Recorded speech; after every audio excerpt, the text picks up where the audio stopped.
Bạn có tin rằng, cách đây hàng triệu năm, một con quái vật dài tới 20 mét, sở hữu hàm răng dài bằng tay người trưởng thành, từng thống trị đại dương. Nó là Megalodon, kẻ săn mồi lớn nhất từng tồn tại trong lịch sử trái đất. Nhưng rồi, nó biến mất. Tại sao một sinh vật bá đạo như vậy lại tuyệt chủng? Liệu có khả năng nào Megalodon vẫn đang ẩn náu ở nơi sâu thẳm mà con người chưa từng đặt chân đến? Phần 1. Megalodon là ai? Gã khổng lồ có thật của đại dương cổ.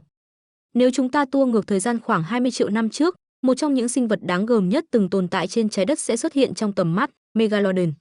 Không phải là sinh vật trong truyền thuyết, không phải sản phẩm của trí tưởng tượng, mà là một loài cá mập khổng lồ có thật, đã từng thống trị các đại dương trong hàng triệu năm. 1. Tên gọi và phân loại. Megalodon có tên khoa học là Otodus megalodon, trước đây từng được đặt là Cacharocos megalodon. Cái tên này bắt nguồn từ tiếng Hy Lạp, mega nghĩa là lớn và odon nghĩa là răng, tức là răng khổng lồ. Đúng như vậy, dấu tích nổi bật và phổ biến nhất của Megalodon mà chúng ta có ngày nay chính là hàng ngàn chiếc răng hóa thạch khổng lồ được tìm thấy ở khắp nơi trên thế giới. Mặc dù thường được so sánh với cá mập trắng, Great White Shark, nhưng Megalodon không phải là tổ tiên trực tiếp của chúng. Trên thực tế, Megalodon thuộc về một nhánh đã tuyệt chủng riêng biệt, và sự giống nhau về hình dáng chỉ là ví dụ điển hình của tiến hóa hội tụ, hiện tượng trong đó hai loài không có quan hệ gần gũi vẫn tiến hóa ra các đặc điểm tương tự nhau vì sống trong môi trường tương đồng. 2. Kích thước siêu khủng. Dựa trên các hóa thạch răng và những đốt sống hiếm hoi còn sót lại, các nhà khoa học ước tính rằng Megalodon có thể dài từ 15 đến 20 mét, tức là gấp khoảng 3 lần chiều dài của cá mập trắng ngày nay. Một số ước đoán thậm chí còn cho rằng nó có thể dài tới 25 mét, nhưng điều này hiện vẫn đang gây tranh cãi. Cân nặng, khoảng từ 50 đến 100 tấn, tùy thuộc vào phương pháp tính toán và mô phỏng cơ thể. Răng của Megalodon có thể dài đến 18 cm, với rìa cưa sắc nhọn, được thiết kế để xuyên thủng và xé toạc thịt dày và xương cứng của các loài động vật biển lớn. Hàm của nó được cho là có thể mở rộng đến 3 mét, đủ để nuốt trọn một người trưởng thành chỉ trong một lần cắn. 3. Thời kỳ tồn tại. Megalodon xuất hiện từ thời kỳ Miocene, khoảng 23 triệu năm trước, và tiếp tục tồn tại cho đến thời kỳ Pliocene, khoảng 3,6 triệu năm trước. Trong suốt hơn 20 triệu năm, nó là kẻ săn mồi đỉnh cao trong đại dương, không có đối thủ xứng tầm. Sự biến mất của Megalodon đánh dấu một bước ngoặt trong lịch sử tiến hóa của các loài cá mập và động vật biển lớn. 4. Phân bố toàn cầu. Các hóa thạch răng Megalodon đã được tìm thấy trên mọi lục địa ngoại trừ Nam Cực, cho thấy loài cá mập này từng có phạm vi phân bố toàn cầu. Chúng chủ yếu sinh sống ở những vùng biển nhiệt đới và cận nhiệt đới, nơi có nguồn thức ăn dồi dào và nhiệt độ nước ổn định. Megalodon thích vùng nước nông gần bờ, nơi tập trung nhiều con mồi là động vật có vú biển như cá voi nhỏ, hải cẩu và rùa biển khổng lồ. Các bằng chứng hóa thạch cho thấy một số khu vực như bờ biển phía đông Bắc Mỹ, Nam Mỹ, Nhật Bản và Đông Nam Á từng là môi trường sống lý tưởng của Megalodon. 5. Hệ sinh thái cổ đại và vai trò của Megalodon. Vào thời kỳ Megalodon thống trị, đại dương chứa đựng rất nhiều loài động vật khổng lồ khác, bao gồm những loài cá voi cổ đại, cá heo tiền sử và thậm chí là các loài cá voi có răng ăn thịt như Leviathan melvillei. Tuy nhiên, Megalodon vẫn giữ vững vị trí đầu chuỗi thức ăn. Không có gì có thể sánh được với tốc độ, sức mạnh và độ sát thương của nó. Bằng chứng hóa thạch cho thấy dấu răng của Megalodon từng để lại trên xương các loài cá voi nhỏ, chứng tỏ chiến thuật săn mồi của nó là tấn công vào xương sườn, vây hoặc phần đuôi để làm bất động con mồi trước khi ăn thịt. 6. Sự kỳ vĩ của một huyền thoại có thật. Với kích thước, sức mạnh và khả năng săn mồi đỉnh cao, Megalodon đã trở thành biểu tượng của sự thống trị tối cao trong tự nhiên. Không giống như khủng long, loài chỉ sống trên cạn, Megalodon làm chủ toàn bộ thế giới dưới nước, nơi mà loài người đến nay vẫn chưa khám phá hết được. Ngày nay, dù chỉ còn lại hóa thạch, nhưng Megalodon vẫn là nguồn cảm hứng bất tận cho các nhà làm phim, nhà văn và những người đam mê đại dương. Không ai có thể phủ nhận, nếu bạn từng đối mặt với Megalodon, bạn sẽ không bao giờ quên nó, nếu còn sống để kể lại. Phần 2, Megalodon săn mồi như thế nào? Cỗ máy săn mồi hoàn hảo dưới đáy đại dương. Nếu ta có thể du hành thời gian trở về 20 triệu năm trước, đứng trước một đại dương nguyên thủy bao la, nơi cá voi còn chưa đạt kích thước tối đa như hiện tại, và sinh vật thống trị nơi đó không ai khác ngoài Megalodon, một kẻ săn mồi đỉnh cao đến mức cả đại dương cũng phải e dè. Nhưng điều gì khiến Megalodon trở thành sát thủ hàng đầu? Nó săn mồi như thế nào, và tại sao chiến lược săn mồi của nó lại đáng gờm đến vậy? 1. Hàm răng, vũ khí cận chiến khủng khiếp nhất lịch sử tự nhiên. Hàm răng của Megalodon là huyền thoại. Mỗi chiếc răng dài tới 18 cm, hình tam giác sắc bén, có viền răng cưa như dao mổ và bộ hàm có thể chứa hơn 250 chiếc răng chia thành nhiều hàng. Khi răng rụng, răng mới sẽ lập tức thay thế, tương tự như cá mập ngày nay nhưng với quy mô đáng sợ hơn nhiều.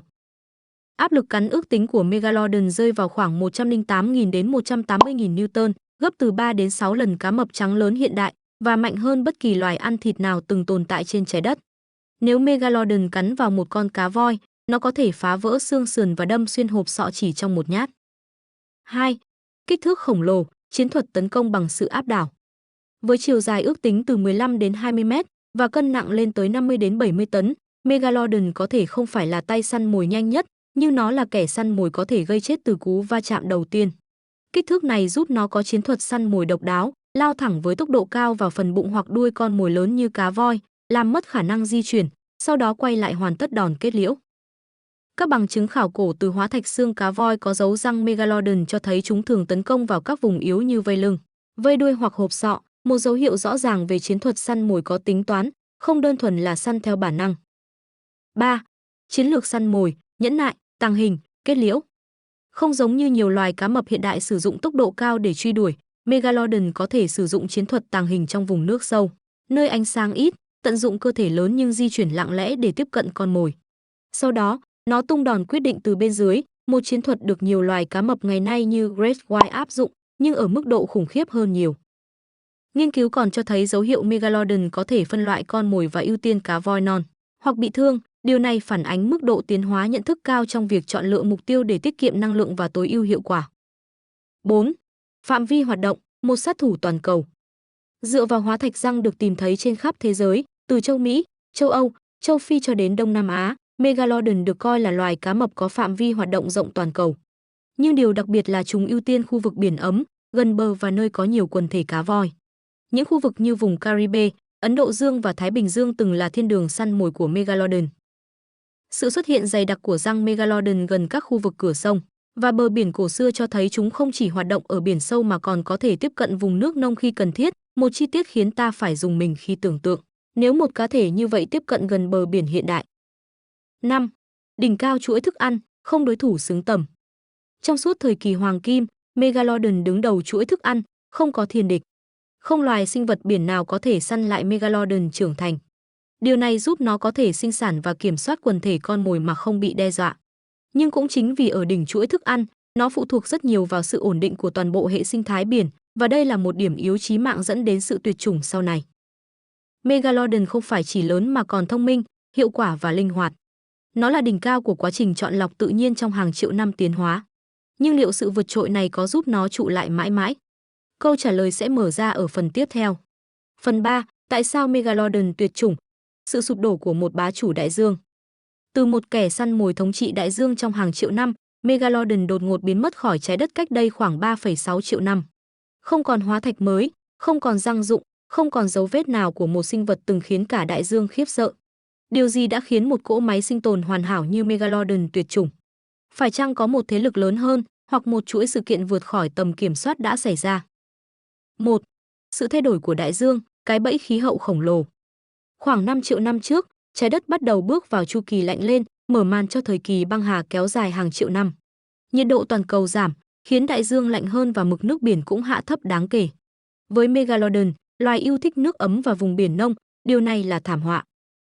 Nhiều nghiên cứu cho thấy phạm vi sống của Megalodon bị thu hẹp nghiêm trọng, khiến chúng mất đi khu vực săn mồi quen thuộc, nơi có quần thể cá voi non và sinh vật phù hợp với chiến lược săn mồi của chúng. Ngoài ra, khi mực nước biển giảm, nhiều vùng ven bờ, nơi Megalodon sinh sản, cũng biến mất. 2. Sự trỗi dậy của cá voi, con mồi biết phản kháng. Một nghịch lý xảy ra, trong khi Megalodon suy yếu, các loài cá voi hiện đại bắt đầu phát triển kích thước lớn hơn, thông minh hơn và có khả năng di chuyển xa hơn. Điều này khiến việc săn mồi trở nên khó khăn hơn với một sinh vật phụ thuộc vào vùng nước nông như Megalodon.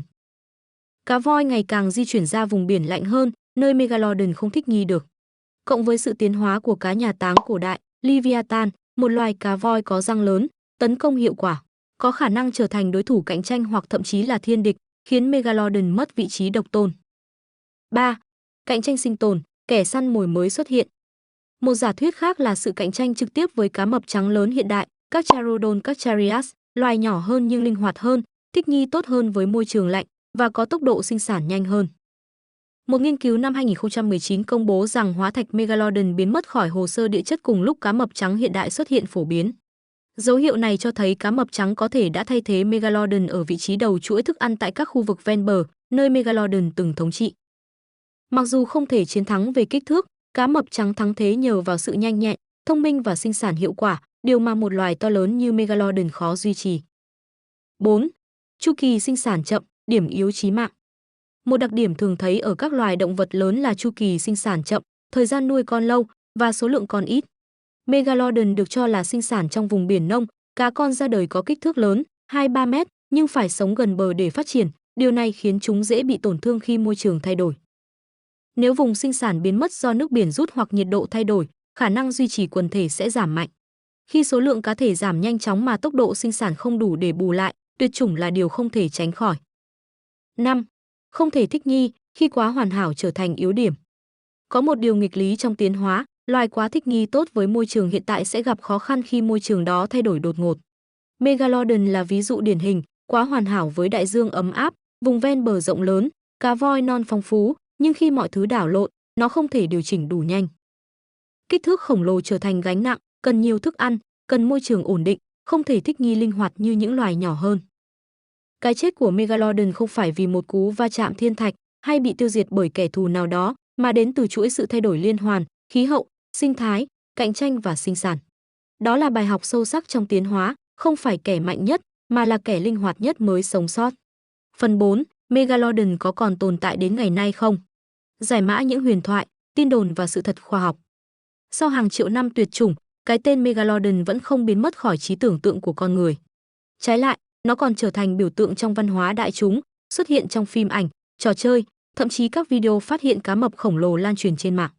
Điều này dẫn đến một câu hỏi gây tranh cãi không dứt, liệu Megalodon có thực sự tuyệt chủng? Hay nó vẫn đang ẩn nấp đâu đó nơi đáy sâu đại dương chưa ai khám phá? 1. Những bằng chứng thường được viện dẫn, thật hay giả? Một số người tin rằng Megalodon chưa tuyệt chủng và họ dựa vào những đoạn video mờ ảo, quay được cá mập khổng lồ bơi dưới tàu. Hóa thạch răng Megalodon có vẻ còn mới, chưa hóa cứng hoàn toàn. Đại dương còn quá rộng lớn để khám phá hết, với hơn 80% chưa được khảo sát. Tuy nhiên, giới khoa học phản biện. Các đoạn video hầu hết không có đối chiếu tỷ lệ chính xác, hoặc đơn giản là nhầm lẫn với cá mập voi hoặc cá mập Greenland. Hóa thạch mới thực ra có thể bị đào xới từ các tầng địa chất cũ, không phản ánh tuổi thật. Dù đại dương rộng lớn, nhiều khu vực có mật độ sinh vật cao, nếu có cá mập khổng lồ còn sống, sẽ có dấu vết rõ ràng, từ phân tích ADN môi trường đến quan sát vệ tinh. 2. Khoa học nói gì? Dấu vết tuyệt chủng rõ ràng.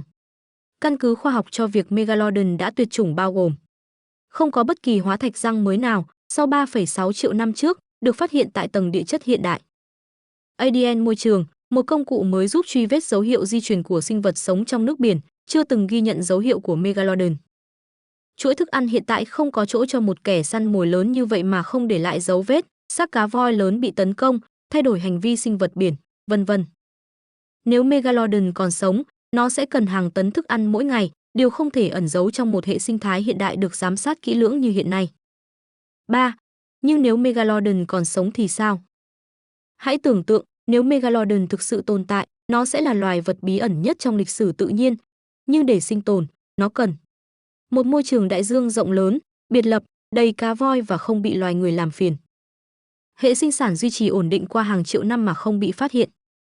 Không để lại xác chết, răng, ADN hay ảnh vệ tinh nào, điều này gần như là bất khả thi. Dựa trên logic tiến hóa và sinh thái học, một sinh vật cỡ Megalodon không thể ẩn mình suốt thời gian dài mà không để lại dấu vết. Trái lại, các loài như cá mập khổng lồ, cá mập voi hay cá mập Greenland đã được phát hiện dù sống ở vùng sâu lạnh lẽo, cho thấy khoa học hiện đại đủ khả năng ghi nhận sự hiện diện của những sinh vật lớn. 4. Các giả thuyết giải trí và Megalodon trong văn hóa đại chúng. Megalodon còn sống hay không, không ngăn cản con người tạo ra những bộ phim, truyện tranh, game và chương trình truyền hình lấy cảm hứng từ nó. Từ The Meg đến các video YouTube với tiêu đề như Megalodon vẫn sống dưới đáy biển Mariana, hình ảnh loài cá mập khổng lồ này luôn khiến khán giả rùng mình và tò mò. Điều này phản ánh nỗi sợ hãi nguyên thủy của con người với biển cả, thứ gì đó to lớn, ẩn giấu và ngoài khả năng kiểm soát. Và Megalodon, một sinh vật có thật trong lịch sử, trở thành biểu tượng hoàn hảo của nỗi sợ ấy. 5. Tại sao con người vẫn muốn tin Megalodon còn sống? Câu hỏi này mang tính tâm lý hơn là khoa học. Có nhiều lý do khiến ý tưởng Megalodon còn tồn tại hấp dẫn. Chúng ta sợ những gì chưa biết, và đại dương là nơi chứa đầy điều chưa biết. Bộ não con người thích những câu chuyện huyền bí, vì chúng kích thích sự tưởng tượng và cảm giác phiêu lưu. Trong thời đại mạng xã hội, thuyết âm mưu và clip gây sốc dễ lan truyền, tạo cảm giác có thể là thật. Nhưng khoa học đòi hỏi bằng chứng, và đến thời điểm hiện tại, bằng chứng vẫn cho thấy Megalodon đã thực sự tuyệt chủng. Có lẽ điều đáng sợ hơn không phải là nó còn sống, mà là một sinh vật vĩ đại như vậy có thể biến mất vĩnh viễn, chỉ vì trái đất thay đổi.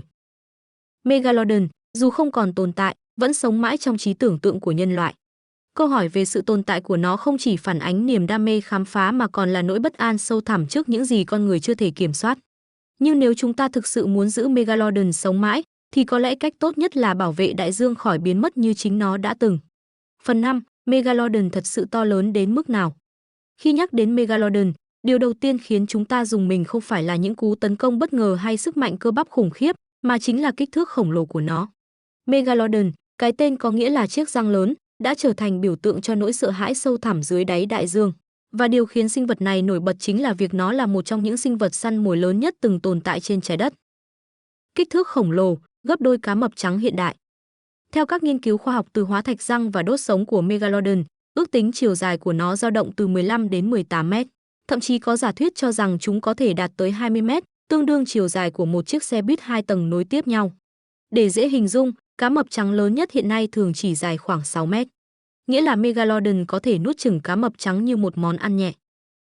Cân nặng của Megalodon được ước tính khoảng 50 đến 70 tấn.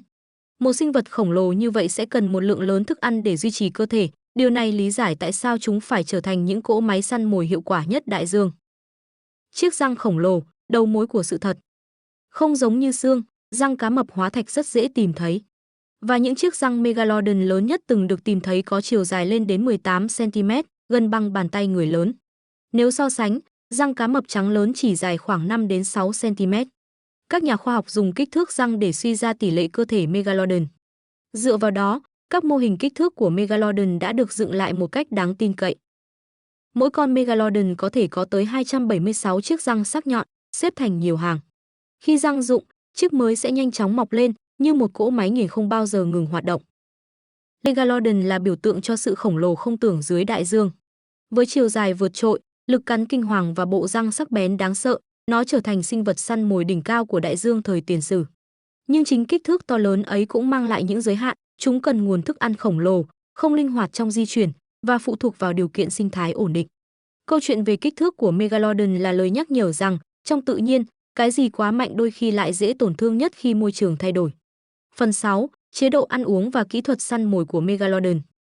Khi nhắc đến Megalodon, người ta thường nghĩ ngay đến kích thước khổng lồ của nó, nhưng ít ai biết rằng, chính chế độ ăn uống và kỹ thuật săn mồi của loài cá mập cổ đại này mới là yếu tố khiến nó trở thành một trong những sát thủ hoàn hảo nhất trong lịch sử tự nhiên. Vậy Megalodon ăn gì?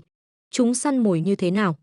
Và liệu có loài nào có thể thoát khỏi bữa tối định mệnh nếu bị Megalodon chọn làm mục tiêu? 1. Khẩu phần ăn cả cá voi. Không giống như nhiều loài cá mập ngày nay thường ăn cá nhỏ, mực hoặc sinh vật phù du, Megalodon là loài săn mồi đầu bảng chuỗi thức ăn, chuyên nhắm vào các con mồi có kích thước cực lớn. Bằng chứng từ các hóa thạch răng, vết cắn trên xương cá voi cổ đại cho thấy con mồi phổ biến của Megalodon là cá voi có kích thước từ 5 đến 15 mét, thậm chí lớn hơn. Những nghiên cứu hiện đại cho thấy Megalodon có thể tiêu thụ tới 1.000 kg thịt mỗi ngày để duy trì năng lượng cho cơ thể dài tới 20 mét và nặng khoảng 50 đến 70 tấn. Với sức ăn khủng khiếp đó, những đàn cá nhỏ không đủ đô để khiến chúng quan tâm. Những loài cá voi có lớp mỡ dày, nhiều dinh dưỡng mới là lựa chọn lý tưởng. Đáng chú ý, hóa thạch cho thấy Megalodon cũng săn cả các loài rùa biển khổng lồ, cá đuối cổ đại, thậm chí đôi khi ăn thịt cả những cá mập nhỏ hơn, kể cả những con Megalodon khác. Hiện tượng ăn thịt đồng loại, cannibalism, từng được ghi nhận ở nhiều loài cá mập ngày nay, có thể cũng đã xuất hiện ở Megalodon khi nguồn thức ăn khan hiếm. 2. Cú tấn công chí mạng, bản năng sát thủ. Dựa trên cấu trúc răng, hàm và hộp sọ của Megalodon, các nhà cổ sinh vật học dựng lại mô hình cho thấy Megalodon có thể cắn với lực lên tới 180.000 Newton, gấp khoảng 10 lần cá mập trắng lớn hiện nay. Điều này cho phép chúng nghiền nát xương sườn của cá voi, xuyên thủng các lớp mô mỡ dày và hạ gục con mồi chỉ sau một cú táp. Megalodon có kỹ thuật săn mồi đặc biệt, tấn công vào phần yếu nhất của con mồi, như vây đuôi hoặc vây ngực để làm tê liệt khả năng bơi lội, sau đó tiếp cận phần bụng mềm để kết liễu. Điều này tương đồng với hành vi săn mồi của cá mập trắng hiện đại, cho thấy bản năng sát thủ của Megalodon đã được tối ưu qua hàng triệu năm tiến hóa. Một số giả thuyết cho rằng Megalodon săn mồi theo nhóm, điều hiếm thấy ở cá mập, nhưng bằng chứng còn chưa rõ ràng. Tuy nhiên, việc các hóa thạch răng được tìm thấy gần nhau cho thấy chúng có thể tụ tập theo đàn trong mùa sinh sản hoặc mùa săn mồi cao điểm, khiến vùng biển khi đó trở thành cơn ác mộng cho bất kỳ loài động vật nào sống sót. 3. Hành vi săn mồi theo mùa và địa điểm. Tương tự cá voi hiện nay, nhiều loài cá voi cổ đại cũng có hành vi di cư theo mùa. Megalodon có thể đã theo dấu cá voi di cư để chọn thời điểm tấn công, đặc biệt là khi cá voi yếu sức, đang sinh sản hoặc chăm sóc con non.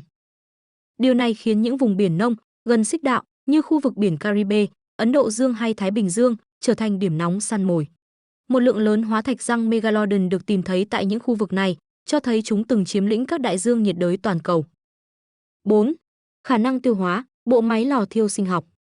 Một Megalodon trưởng thành có thể tiêu hóa toàn bộ phần thịt và nội tạng của một con cá voi trong vài ngày, nhờ vào axit dạ dày cực mạnh và hệ tiêu hóa dài, phù hợp với chế độ ăn giàu protein, mỡ động vật. Điều thú vị là, sau mỗi lần ăn, Megalodon có thể nghỉ ngơi vài ngày đến cả tuần mà không cần săn tiếp, cho thấy chúng không cần tấn công liên tục, mà chọn thời điểm chính xác để tiết kiệm năng lượng. Đây là chiến lược săn mồi hiệu quả cao, năng lượng thấp, tương tự như cá sấu hiện đại.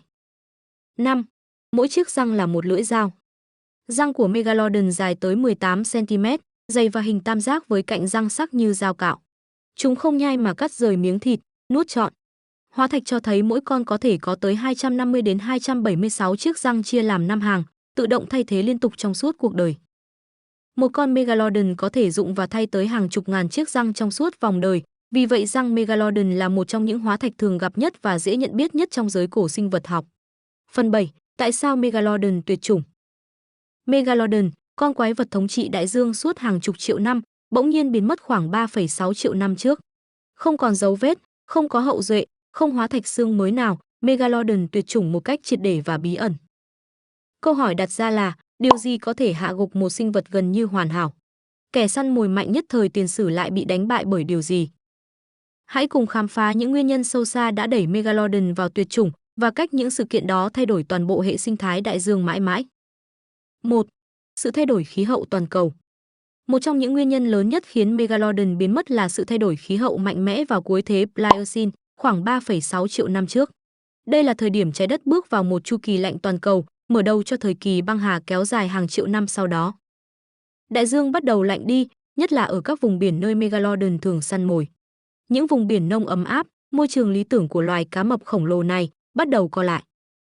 Cá mập là động vật máu lạnh, phụ thuộc vào nhiệt độ môi trường để duy trì hoạt động trao đổi chất. Với sự giảm nhiệt toàn cầu, khả năng săn mồi, tiêu hóa và sinh sản của Megalodon bị ảnh hưởng nghiêm trọng. Chúng không thích nghi kịp với môi trường mới lạnh hơn, trong khi những loài khác, như cá voi nhỏ, cá mập hiện đại, đã bắt đầu tiến hóa theo hướng linh hoạt hơn. 2. Sự suy giảm của nguồn thức ăn. Biến đổi khí hậu không chỉ ảnh hưởng đến bản thân Megalodon, mà còn ảnh hưởng mạnh đến nguồn thức ăn chính của chúng, cá voi. Nhiều loài cá voi cổ đại cũng bị tuyệt chủng hoặc giảm số lượng nhanh chóng. Những loài sống sót bắt đầu thu nhỏ kích thước cơ thể và di cư ra vùng biển lạnh hơn, nơi Megalodon không thể theo đuổi. Một số loài cá voi bắt đầu di cư theo mùa hoặc xuống sâu hơn để tránh bị săn mồi, càng làm Megalodon gặp khó khăn trong việc săn bắt. Với kích thước khổng lồ, Megalodon cần nguồn thức ăn lớn và ổn định. Khi nguồn dinh dưỡng này trở nên khan hiếm, chúng không thể duy trì sự sống và sinh sản với tốc độ đủ để đảm bảo tồn tại. 3. Sự xuất hiện của các đối thủ cạnh tranh mới. Thời kỳ cuối Pliocene chứng kiến sự trỗi dậy của nhiều loài săn mồi hiệu quả hơn, nhỏ hơn, linh hoạt hơn. Một ví dụ rõ ràng là cá mập trắng hiện đại, Carcharodon carcharias, hậu duệ của một dòng cá mập khác.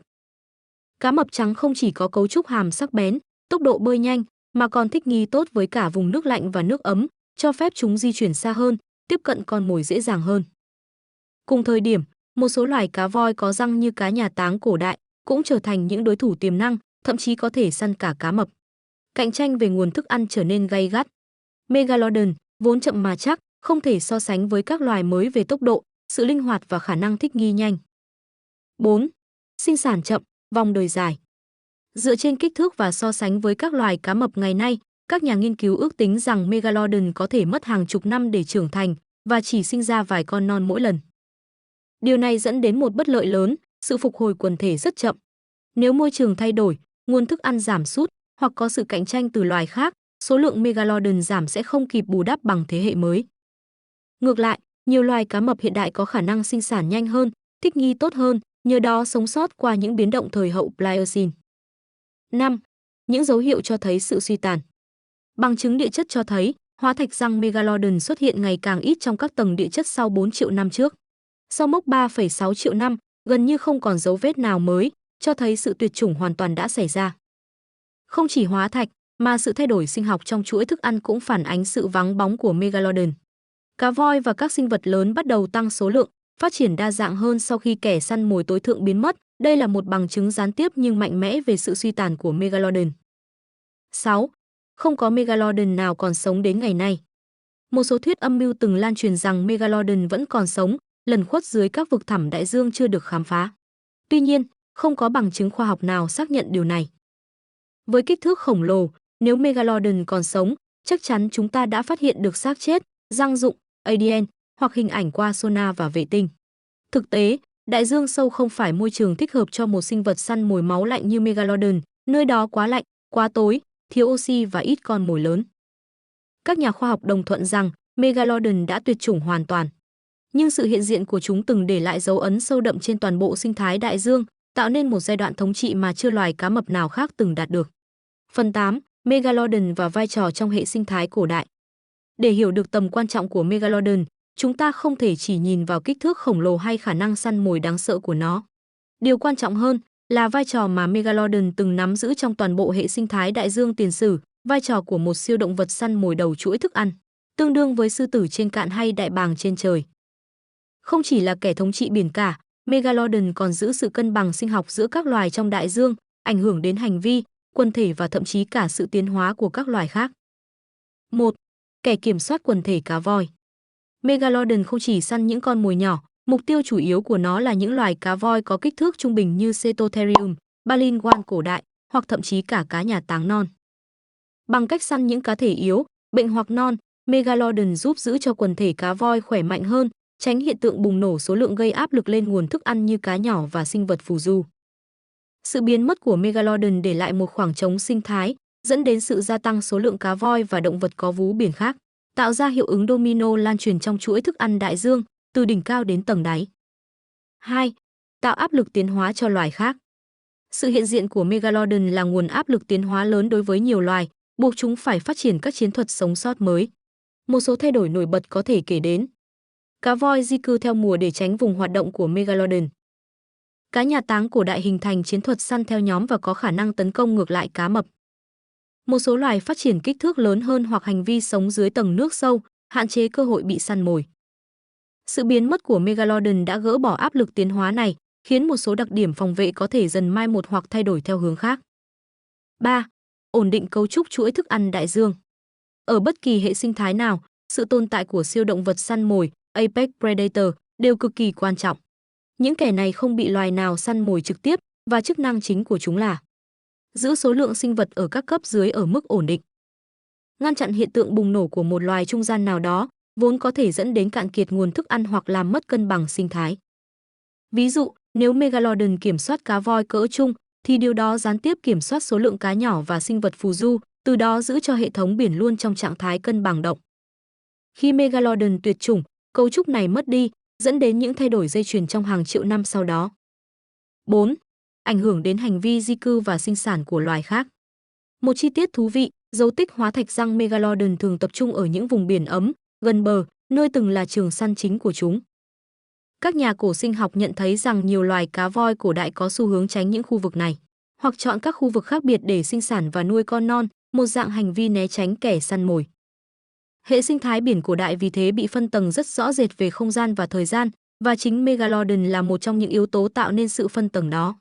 Nó không chỉ ảnh hưởng đến cấu trúc sinh học, mà còn ảnh hưởng đến hành vi học và chiến lược sinh tồn lâu dài. 5. Tạo cơ hội cho loài khác phát triển sau khi tuyệt chủng. Sau khi Megalodon biến mất, nhiều loài động vật biển lớn mới bắt đầu mở rộng phạm vi sinh sống, số lượng và kích thước. Trong số đó, nổi bật nhất là cá voi lưng gù, cá voi xanh, đạt đến kích thước khổng lồ mà có thể chưa thể đạt được khi Megalodon còn sống. Cá mập trắng hiện đại, vốn từng sống trong cái bóng của Megalodon, dần trở thành cá mập thống trị, đặc biệt nhờ vào sự linh hoạt và thích nghi với môi trường mới. Khoảng trống để lại sau sự tuyệt chủng của một loài siêu săn mồi như Megalodon là cực kỳ lớn, không chỉ là vật lý, mà còn là sinh học, hành vi và tiến hóa học. 6. Một phần của di sản tiến hóa. Mặc dù đã tuyệt chủng, nhưng ảnh hưởng của Megalodon vẫn hiện diện trong các loài sống ngày nay. Cá mập hiện đại có nhiều hành vi săn mồi, tập tính và cấu trúc răng gần giống với tổ tiên cổ xưa của chúng. Không những thế, các nhà sinh học hiện đại đang dùng mô hình chuỗi thức ăn cổ đại có Megalodon để hiểu rõ hơn về vai trò của loài săn mồi đầu bảng trong môi trường hiện tại, ví dụ như cá mập, cá voi sát thủ hoặc cá nhà táng. Bằng việc tái dựng vai trò của Megalodon, ta học được cách giữ gìn cân bằng cho đại dương ngày nay, nơi mà con người đang dần trở thành kẻ xáo trộn hệ sinh thái nguy hiểm không kém loài cá mập khổng lồ ấy. Phần 9. Megalodon trong văn hóa đại chúng và khoa học viễn tưởng. Dù đã tuyệt chủng hàng triệu năm, Megalodon vẫn sống mãi trong trí tưởng tượng của con người. Từ điện ảnh Hollywood đến game, truyện tranh, tài liệu khoa học giả tưởng, hình ảnh cá mập Megalodon được thổi phồng thành biểu tượng của nỗi sợ, sự tò mò và cả niềm khao khát chạm đến điều chưa biết. Sức hấp dẫn của Megalodon không chỉ đến từ kích thước khổng lồ, mà còn từ một điều quan trọng hơn, bí ẩn xung quanh nó vẫn chưa được giải đáp trọn vẹn. 1. Zermatt và sự trở lại của quái vật tiền sử. Năm 2018, bộ phim Zermatt ra mắt toàn cầu, nhanh chóng trở thành hiện tượng phòng vé. Bộ phim kể về một nhóm nhà khoa học phát hiện Megalodon còn sống dưới tầng biển sâu chưa được khám phá. Dù mang nhiều yếu tố viễn tưởng, phim khơi dậy nỗi sợ nguyên thủy trong con người, nỗi sợ về những thứ khổng lồ, nguy hiểm nhưng vô hình dưới lòng đại dương. Zermatt không phải là bộ phim đầu tiên, cũng không phải cuối cùng. Hàng loạt phim như Shark Attack 3, Megalodon 2002, Mega Shark vs. Giant Octopus 2009, hay loạt phim tài liệu giả tưởng của Discovery Channel về việc Megalodon còn sống, đều khai thác chủ đề này với nhiều cấp độ từ nghiêm túc đến giật gân. 2. Sự hấp dẫn đến từ những gì không thể thấy. Megalodon đại diện cho một trong những biểu tượng sinh vật cổ đại bị thất lạc mà con người chưa thực sự chứng kiến trọn vẹn. Chúng ta chỉ có răng, vài mảnh xương hóa thạch và ước lượng kích thước từ mô hình dự đoán. Chính sự thiếu vắng bằng chứng toàn diện đã khiến trí tưởng tượng được dịp bay xa. Không giống như khủng long, có hàng trăm bộ xương nguyên vẹn và hình ảnh mô phỏng cụ thể, Megalodon chưa từng được tái dựng đầy đủ. Điều này làm nó trở thành vùng trắng trên bản đồ tiến hóa và nơi mà khoa học, nghệ thuật và giải trí có thể thỏa sức tưởng tượng. 3. Trào lưu Megalodon còn sống trên Internet. Trên YouTube, TikTok và các diễn đàn Reddit, hàng nghìn video và bài viết cố gắng chứng minh rằng Megalodon chưa tuyệt chủng. Một số cho rằng đã thấy vết cắn khổng lồ trên xác cá voi, số khác khẳng định có đoạn footage quay được sinh vật kỳ lạ ở Mariana Trench, hố sâu nhất thế giới. Dù thiếu cơ sở khoa học, những giả thuyết này thu hút hàng triệu lượt xem bởi chúng đánh trúng vào bản năng con người, sự tò mò, hoài nghi và niềm tin rằng thế giới vẫn còn nhiều bí mật chưa được tiết lộ. 4. Megalodon và bản năng sinh tồn thời hiện đại. Không ít người cho rằng Megalodon đại diện cho phần hoang dã trong tâm trí con người hiện đại, phần luôn mong muốn quay lại thời kỳ sơ khai, nơi mọi thứ chưa bị kiểm soát bởi khoa học và kỹ thuật. Hình ảnh con cá mập khổng lồ có thể trồi lên từ hố sâu biển cả, đe dọa mọi sinh vật khác, tượng trưng cho sự hỗn loạn, tự do và nỗi sợ mang tính nguyên thủy, tương tự như khủng long, rồng hoặc người sói trong văn hóa phương Tây. 5. Megalodon trong trò chơi và truyền thông giải trí. Từ các trò chơi như ARK, Survival Evolved, Subnautica đến Grand Theft Auto V, với mode Megalodon, hình ảnh cá mập cổ đại này thường được thêm vào như một sinh vật huyền thoại, nguy hiểm và khó tiêu diệt. Game thủ yêu thích Megalodon vì nó đại diện cho một thử thách đỉnh cao, điều gì đó không thể lường trước, không thể kiểm soát và cũng không thể tránh khỏi. Cũng trong giới truyện tranh và manga, những phiên bản biến thể của Megalodon xuất hiện như những kẻ phản diện siêu nhiên, thường có thêm vây, xúc tu hoặc khả năng điều khiển nước. 6. Ranh giới giữa khoa học và giải trí. Có một vấn đề nảy sinh, khi văn hóa đại chúng thần thoại hóa Megalodon, nhiều người dần quên rằng đây là một sinh vật có thật, từng sống trên trái đất. Điều này khiến một số nhà khoa học lo ngại rằng công chúng có thể bị nhầm lẫn giữa sự thật khoa học và sản phẩm tưởng tượng. Đó là lý do nhiều nhà cổ sinh học và bảo tàng hiện đại đang cố gắng xây dựng hình ảnh Megalodon vừa khoa học vừa hấp dẫn, để vừa giữ được sự tò mò đại chúng, vừa truyền tải đúng kiến thức. 7. Điều gì khiến Megalodon mãi gây ám ảnh? Có lẽ Megalodon hấp dẫn vì nó là hóa thân của ba yếu tố con người luôn bị ám ảnh. Kích thước khổng lồ vượt tầm hiểu biết. Sức mạnh tuyệt đối mà không cần phép màu. Một sinh vật có thật nhưng biến mất không dấu vết. Nó là quái vật biển sâu mà không cần thần thoại. Nó là vị vua đã mất của đại dương. Và trong tâm trí con người, Megalodon chưa bao giờ thực sự biến mất. 8. Có nên tiếp tục theo đuổi huyền thoại? Việc Megalodon còn sống là không có cơ sở khoa học, nhưng liệu chúng ta có nên ngừng tưởng tượng? Câu trả lời là không, vì trí tưởng tượng về Megalodon đã trở thành động lực để nhiều người đến gần hơn với khoa học, khám phá đại dương, hiểu về hóa thạch, cổ sinh học và lịch sử trái đất. Nếu một huyền thoại có thể khiến một đứa trẻ yêu khoa học, khiến một người lớn tò mò học lại sinh học, thì đó là một huyền thoại nên được kể tiếp với sự cẩn trọng và tôn trọng sự thật. Phần 10. Bài học từ Megalodon và tương lai của đại dương. Khi hành trình khám phá Megalodon khép lại, điều đọng lại không chỉ là hình ảnh về một sinh vật khổng lồ từng ngự trị đại dương, mà còn là những bài học sâu sắc về sự sống, tuyệt chủng và mối quan hệ mong manh giữa con người với tự nhiên. Sự biến mất của Megalodon là kết thúc của một kỷ nguyên, nhưng cũng là một lời cảnh báo âm thầm vang vọng xuyên suốt 3,6 triệu năm, không có loài nào là bất tử, kể cả những sinh vật mạnh mẽ nhất. 1. Megalodon và thông điệp về sự mong manh của chuỗi sống. Chúng ta thường nghĩ rằng sinh vật to lớn và săn mồi đầu bảng như Megalodon thì bất khả xâm phạm. Nhưng hóa ra chúng cũng chịu ảnh hưởng của những biến động môi trường giống như bao loài khác. Sự biến đổi khí hậu, sự thay đổi mực nước biển, sự biến mất của con mồi chủ lực, tất cả những yếu tố đó đều dẫn đến sự tuyệt chủng của Megalodon, cho thấy rằng không có sinh vật nào tách rời khỏi hệ sinh thái của mình. Khi một mắt xích lung lay, cả chuỗi có thể đổ sập.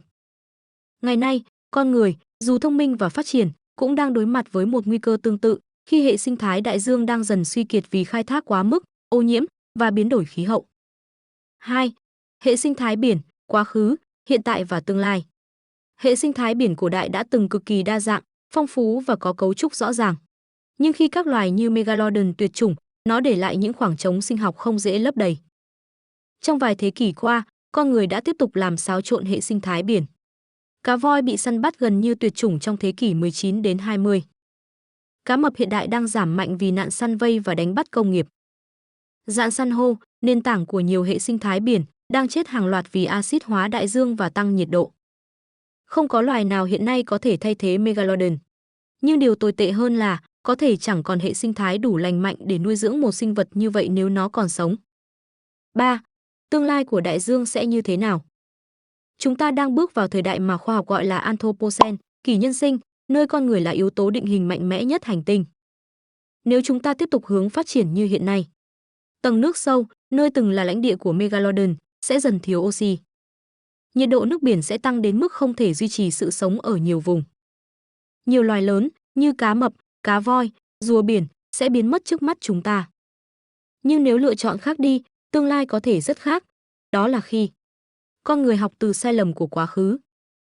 Biển được phục hồi qua những khu bảo tồn biển, đánh bắt bền vững và nghiên cứu khoa học nghiêm túc. Và thay vì săn lùng huyền thoại chưa từng thấy, ta sẽ biết cách bảo vệ những điều kỳ diệu vẫn còn. 4. Megalodon như một biểu tượng sinh học. Megalodon không chỉ là một cá mập, nó là biểu tượng của sự đa dạng sống động mà trái đất từng sở hữu. Sự tàn nhẫn của tự nhiên khi hệ cân bằng bị phá vỡ. Sự hấp dẫn khó cưỡng của điều chưa biết. Và quan trọng hơn cả, Megalodon là minh chứng sống động, dù giờ chỉ còn hóa thạch, cho việc mọi sinh vật, kể cả kẻ mạnh nhất, đều phụ thuộc vào sự ổn định của môi trường sống. 5. Ta học được gì từ Megalodon? Có thể bạn sẽ tự hỏi, Megalodon đã biến mất rồi, chúng ta còn học gì từ nó nữa? Câu trả lời là rất nhiều. Hiểu về sự tuyệt chủng của Megalodon giúp ta đoán định được hậu quả của biến đổi khí hậu. Nghiên cứu răng và cấu trúc cơ thể Megalodon giúp ta học được cách săn mồi, di cư và vai trò sinh học của các loài hiện đại. Sự ám ảnh văn hóa về Megalodon phản chiếu tâm lý con người, luôn bị hấp dẫn bởi sự to lớn, bí ẩn và đã mất. Chúng ta học được rằng, việc bảo tồn tự nhiên không chỉ để cứu các loài khác, mà chính là để cứu chính ta. 6. Một đại dương không còn Megalodon, nhưng vẫn có hy vọng. Megalodon không còn, nhưng đại dương vẫn còn. Những rạn san hô kỳ diệu. Những đàn cá voi di cư hàng nghìn cây số mỗi năm. Những loài cá mập hiếm hoi còn sống sót và sinh con. Những nhà khoa học, thợ lặn, nhà làm phim và cả những người như bạn đang quan tâm, yêu biển và hành động. Kết thúc của Megalodon không nên là khúc ca tang tóc, mà là hồi chuông tỉnh thức. Để chúng ta hiểu, nếu không thay đổi, điều từng xảy ra với Megalodon có thể sẽ xảy ra với những loài khác. và cuối cùng là với chính chúng ta. Vậy là hành trình khám phá về Megalodon, kẻ thống trị đại dương tiền sử, cũng đã đến hồi kết. Chúng ta đã cùng nhau lần theo dấu vết hóa thạch, mở rộng trí tưởng tượng từ những bí ẩn chưa có lời giải và soi chiếu hiện tại thông qua tấm gương của quá khứ. Megalodon, với tất cả sự to lớn, hung mãnh và huyền thoại, đã từng tồn tại thật sự. Nhưng chính vì có thật, nên sự tuyệt chủng của nó cũng là lời nhắc nhở chân thành, không có loài nào là bất tử trước dòng chảy khắc nghiệt của thời gian và sự biến đổi môi trường. Qua số phận của một sinh vật cổ đại, ta hiểu rõ hơn mối quan hệ giữa tự nhiên và sự sống. Và cũng qua Megalodon, ta nhìn thấy chính mình, nhỏ bé, tò mò, luôn khát khao hiểu thêm về thế giới rộng lớn ngoài kia. Đại dương vẫn còn đó, và những câu chuyện như Megalodon chính là chìa khóa để ta lắng nghe tiếng nói của biển cả. Nếu bạn cảm thấy chuyến hành trình hôm nay thú vị, hãy nhấn đăng ký kênh vì sao, bởi phía trước còn rất nhiều điều bí ẩn đang chờ được giải mã. Từ những loài động vật đã tuyệt chủng, cho đến cách tâm trí con người phản ứng với thế giới, ta sẽ cùng nhau khám phá tất cả. Và nếu bạn có câu hỏi nào chưa được trả lời, hoặc một chủ đề mà bạn muốn mình kể lại, đừng ngại để lại bình luận bên dưới nhé. Hẹn gặp lại bạn trong những hành trình tiếp theo. Cảm ơn bạn đã xem đến phút cuối cùng. Đây là Vì sao, nơi mỗi câu hỏi mở ra một thế giới.